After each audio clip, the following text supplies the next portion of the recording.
Yo, welcome to Containing Luxury, episode I have no idea anymore. So today we're going to be covering drywall installation. We'll cover the finishing of the drywall in a different episode, but today we're just going to concentrate on the installation and a couple of tricks that will help you get that done. Let's get started.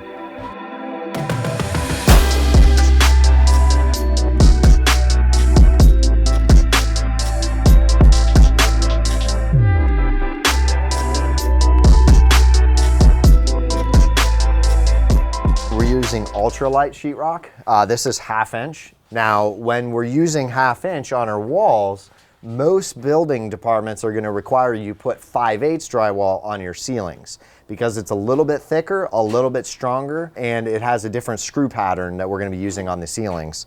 Because you'll see when you hang this 1/2 inch drywall, it's very simple to put a screw past and rip through the paper. But for our build, we're using 1/2 inch UltraLight on the walls because we're going to be transporting ours, and then 5/8 drywall on the ceiling. So I'll show you what tip we're going to use.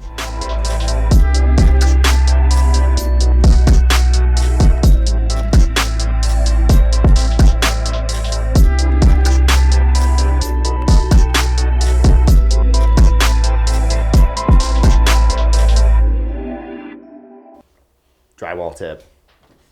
So this is the tip that I was talking about. They sell these at Home Depot. It's like probably $3 for 5 of them, and they just go into any of your screw extensions. So what that's gonna do is stop the screw from going in too far. So you can take an impact or something and you're gonna set that screw and it will stop it before it penetrates through the paper. Because if you don't use this, it's gonna take you a year to go through and put all these screws in, and they cannot rip through the paper. There's such thing as a sheetrock screw inspection. So it's gonna be a specific pattern that we go through, which is usually 16-inch stud spacing. So you're gonna have them along the whole perimeter, and then out in the field, they call this, you're gonna have one every 10 to 12 inches out in the field. But each building department could be different. We live in South Florida, we have hurricane code, so everything is multiplied to ridiculous standards. But it's good because we build higher quality stuff.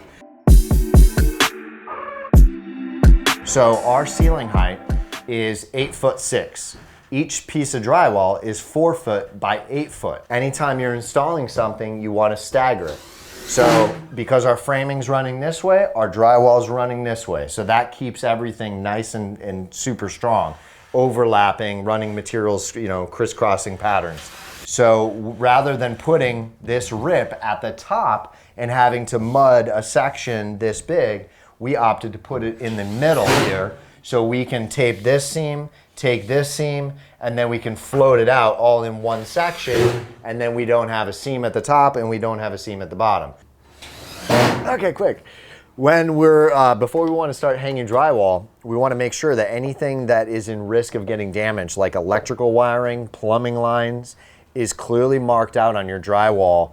Like put a little squiggly line anywhere you have something that you don't want to get a screw stuck into it. Also make sure, like these are special clips that we use for the electrical wiring that hold the electrical wires far enough back that there is absolutely no risk of getting a screw from the drywall into the electrical wiring.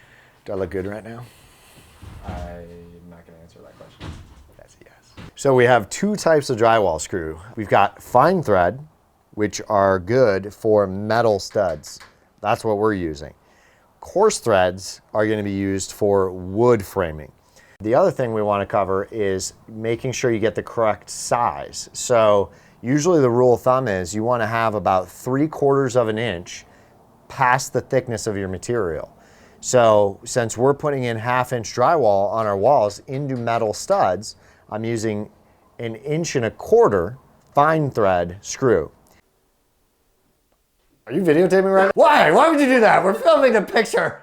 Okay, so now that we've got all of our drywall finished, we're going to get on to drywall finishing, but we're not going to cover that in this video, so you're going to have to subscribe and see our next video for that. It's too much information to cover in one video, but we'll catch you on the next one.